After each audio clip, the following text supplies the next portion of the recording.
Nesta hora solene, é um consolo lembrar e pensar sobre nossos repetidos esforços pela paz. Todos foram mal afortunados, mas foram também sinceros e dedicados.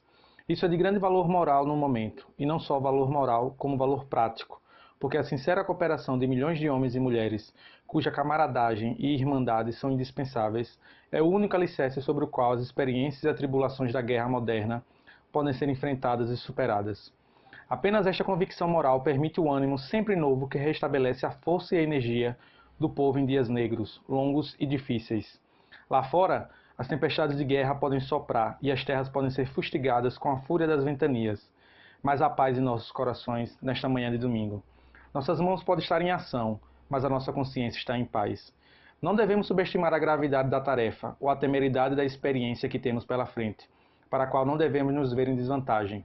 Devemos sim esperar desapontamentos e muitas surpresas desagradáveis, mas podemos estar certos que a tarefa que aceitamos livremente não está acima do compasso e da força do Império Britânico e da República Francesa. O primeiro-ministro disse que era um dia triste, e isso certamente é verdade, mas no momento há outra observação a ser feita. Aqui há um sentimento de gratidão, de que se estas dificuldades tamanhas estiverem para ser enfrentadas por nossa ilha, há aqui uma geração de bretões pronta para se mostrar digna dos dias de outrora e digna daqueles grandes homens, pais de nossa terra, que prepararam os fundamentos de nossas leis e moldaram a grandeza de nosso país. Não é uma questão de lutar por Danzig ou lutar pela Polônia. Estamos lutando para salvar o mundo da epidemia da tirania nazista e em defesa de tudo aquilo que é mais sagrado para o homem. Esta não é nenhuma guerra de dominação, engrandecimento imperial ou ganho material. Não é uma guerra para tirar de qualquer país a luz do sol ou os seus meios de progresso. É uma guerra percebida em suas características com o objetivo de estabelecer em rochas inexpugnáveis os direitos do indivíduo. É uma guerra para consolidar e reviver a grandeza do homem. Talvez possa parecer um paradoxo que uma guerra conduzida em nome de liberdade e do direito tenha de exigir, como parte necessária do processo, a desistência por algum tempo de muitos de nossos direitos e liberdades de tanto valor. Nestes últimos dias, a Câmara dos Comuns votou dezenas de leis que passam para o Executivo o poder sobre as mais valiosas liberdades tradicionais. Estamos seguros que estas liberdades estarão em mãos, que não irão delas abusar, que não irão usá-las para interesses de classe ou partido, que irão cultivá-las e protegê-las. E esperamos o dia, aguardando seguros e confiantes, em que as liberdades e os direitos nos serão restaurados, e o dia em que seremos capazes de partilhá-los com os povos para os quais estas bênçãos são desconhecidas. Esse aqui é um dos primeiros grandes discursos de Winston Churchill e hoje nós vamos conversar aqui no Livros Etc. sobre esse livro do Ricardo Sondermer, Churchill e a ciência por trás dos discursos.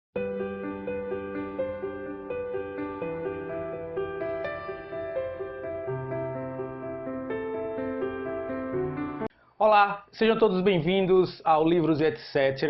Eu me chamo Leonardo Lisboa e no vídeo de hoje eu irei comentar sobre a minha leitura política do mês de março. Se você ainda não viu, eu fiz um vídeo no início do ano, na verdade, com os 12 livros políticos para 2019. Vou deixar aqui embaixo na descrição, caso você não tenha visto. E o livro do mês de março é um livro do Ricardo Sondermer chamado Churchill e a ciência por trás dos discursos.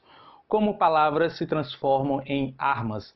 Mas antes de comentar sobre a minha experiência de leitura com esse livro, eu queria pedir que você deixasse o like, comentasse, compartilhasse. Se você não é inscrito, se inscreva no canal. Se você já é inscrito, espalhe o vídeo para que mais pessoas possam conhecer aqui o Livros e etc. Beleza? Bom, sem mais delongas, vamos ao que interessa. Vamos falar sobre esse livro do Ricardo Sondermer. Aqui vale comentar que esse livro do Ricardo Sondermer, antes de mais nada, antes de virar um livro, aqui, a origem desse livro, na verdade, foi de uma tese de doutorado do próprio Ricardo Sondermer sobre Churchill e os seus discursos ali no período que precedeu a Segunda Guerra Mundial e até a sua renúncia no parlamento, no caso, depois do fim da Segunda Guerra Mundial. E qual é digamos assim, a lógica, como é centralizado, como o livro se apresenta para nós, leitor. Ele pegou 12 discursos desde um pouco antes do início da Segunda Guerra Mundial para até a renúncia do Churchill no parlamento, como eu falei, e ele fez uma análise sobre cada um desses discursos. Ele inicia-se, na verdade, mostrando o contexto histórico que levou até aquele discurso. Ele traz o discurso na íntegra e logo depois o Ricardo Sondermer faz uma análise minuciosa, aprofundada, muito interessante sobre como aquelas palavras que Churchill colocou no seu discurso e que veio depois a proferir na rádio, na Câmara, no parlamento e em alguns outros lugares que o Churchill falava, veio a discursar no caso, qual era a intenção por trás daquele discurso, ou como aquelas palavras foram sendo, digamos assim, ordenadas para passar a mensagem que o Churchill queria.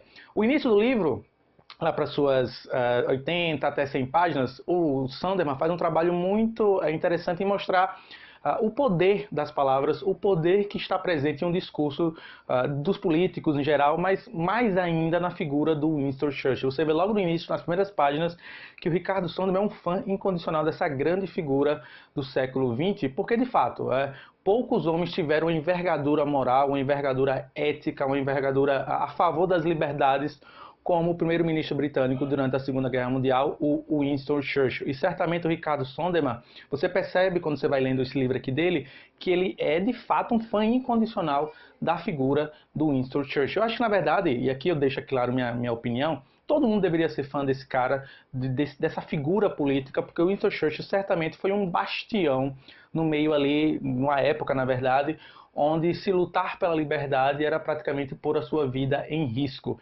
E o Winston Churchill lutou não só na guerra, é óbvio, ele participou, claro, da guerra de maneira ativa, como soldado, antes da Segunda Guerra Mundial, mas também com palavras e com discursos, com ações e com atitudes. O Winston Churchill certamente liderou os aliados para a vitória contra a tirania nazista.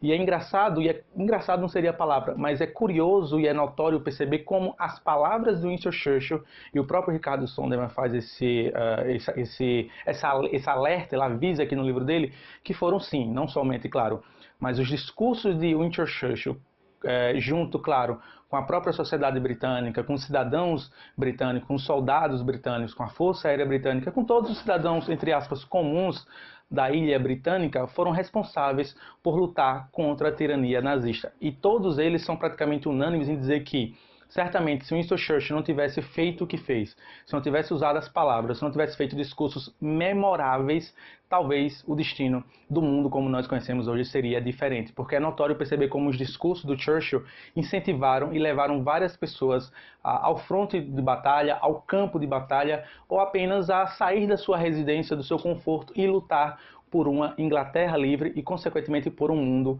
livre. Claro que depois a gente sabe, quando você vai ver a história da Segunda Guerra Mundial, os aliados se juntaram e combateram a Alemanha nazista. Mas, certamente, a resistência de Churchill, e isso aqui que é o Ricardo Sondermann traz, através das suas palavras, dos seus discursos, que apenas eram palavras escritas no papel, mas quando eram proferidas pela boca do Winston Churchill, acabavam se transformando em armas da mais profunda letalidade contra o governo, contra a ditadura da Alemanha nazista.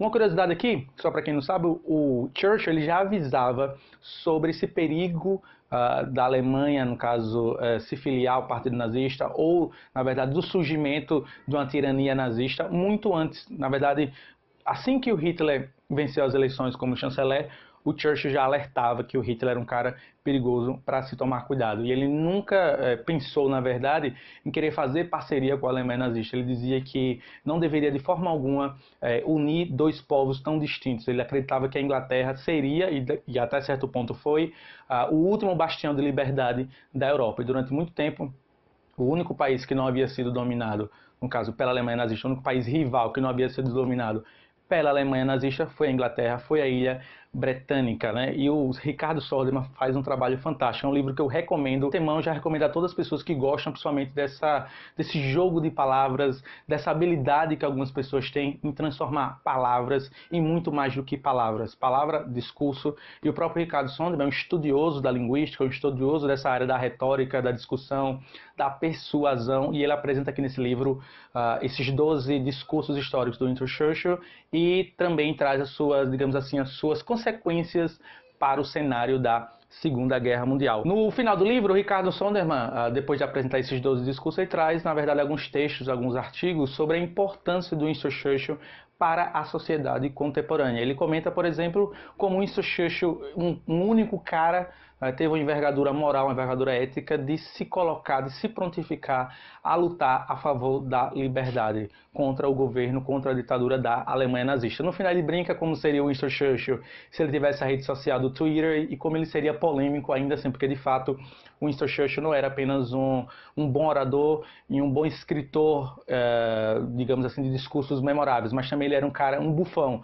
por assim dizer. Ele criticava os seus adversários com um leve humor característico da Inglaterra, um leve humor britânico. Então o livro é digamos assim, um achado, um apanhado histórico muito bom, feito pelo Ricardo Sondermann. Deixa aqui os meus parabéns, as minhas congratulações pelo trabalho primoroso que o Ricardo Sondermann fez aqui. E os discursos, todos os 12 discursos, eles vão seguindo a trajetória da guerra, desde o início, no caso antes da guerra, até o final, até a sua renúncia, como eu falei no início. Tem vários discursos memoráveis, tem um discurso que ele fez, no caso, elogiando a Força Aérea Britânica que combateu os nazistas enquanto os alemães, no caso a Alemanha nazista, estava atacando a Inglaterra, a ilha britânica, e ele fez um discurso memorável enaltecendo esses bravos guerreiros que lutaram a favor, no caso, da liberdade. Então, assim, são vários discursos fantásticos. Eu queria encerrar esse livro, claro, deixando a recomendação.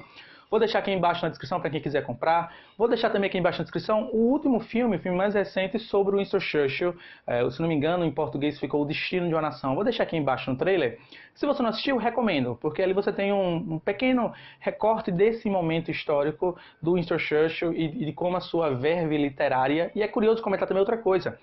Naquela época, os políticos britânicos não ganhavam salário. Para você ser político no parlamento britânico, era uma função, digamos assim, de livre e espontânea vontade. Você não recebia nenhum tipo de ajuda orçamentária para ser político. Então, Winston Churchill ele se sustentava através de seus artigos, através de seus escritos, escreveu vários livros. E curioso o Winston Churchill, além de tudo isso, ele tem um prêmio Nobel de literatura por 2 livros que ele fez, na verdade, por uma coletânea dos seus diários, na verdade, sobre a Segunda Guerra Mundial. Então, assim, além dos seus discursos, a escrita do Winston Churchill ela é vorpal, ela é certeira, ela vai no ponto, ela vai no âmago do ser humano, e o Ricardo Sondermann certamente fez um trabalho da mais alta estirpe em trazer isso aqui nesse livro. Então fica a recomendação, vou deixar embaixo aqui na descrição, e eu queria encerrar esse vídeo, claro, pedindo que se você gostou, deixe seu like, comente e compartilha, mas permitam-me encerrar esse vídeo com um discurso feito pelo Winston Churchill chamado Sangue, Trabalho, Lágrimas e Suor, e aí eu encerro esse vídeo aqui, mas fica a recomendação desse livro do Ricardo Sondermann.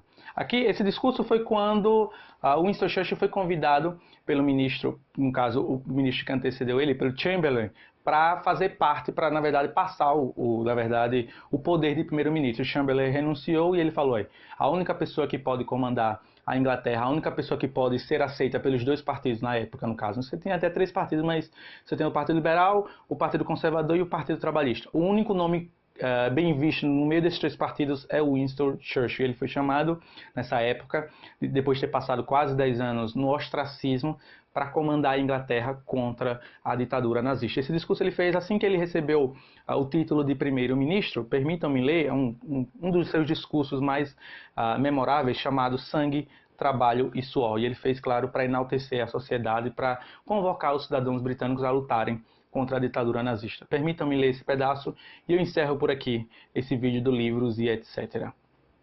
Abre aspas.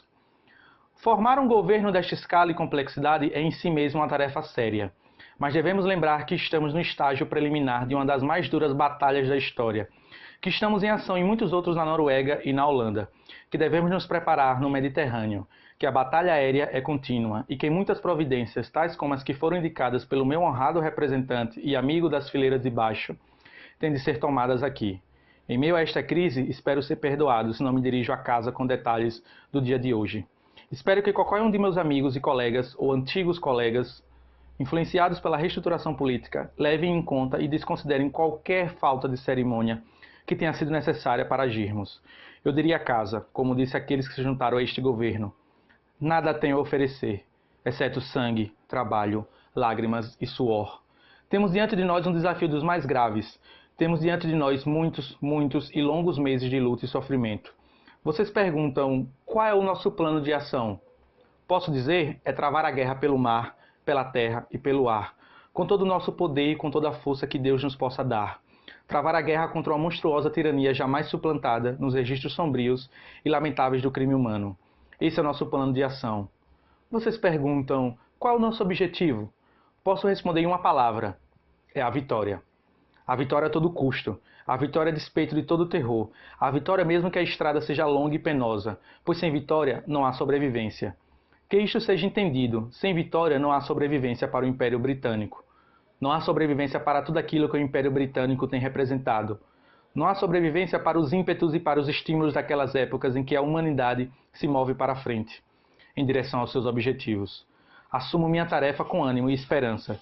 Estou seguro que nossa causa não irá fracassar entre os homens. Neste momento, sinto-me autorizado a pedir a ajuda de todos e digo: venham, vamos em frente, juntos, com a força da nossa união. Então esse aqui foi o discurso assim que o Winston Churchill recebeu, na verdade, a honra de se tornar novamente o primeiro-ministro britânico na época, logo ali depois do início da Segunda Guerra Mundial. Vou encerrando por aqui esse vídeo. Novamente fica a recomendação, vou deixar aí embaixo na descrição o link do livro na Amazon e o link do filme O Destino de uma Nação, do Winston Churchill.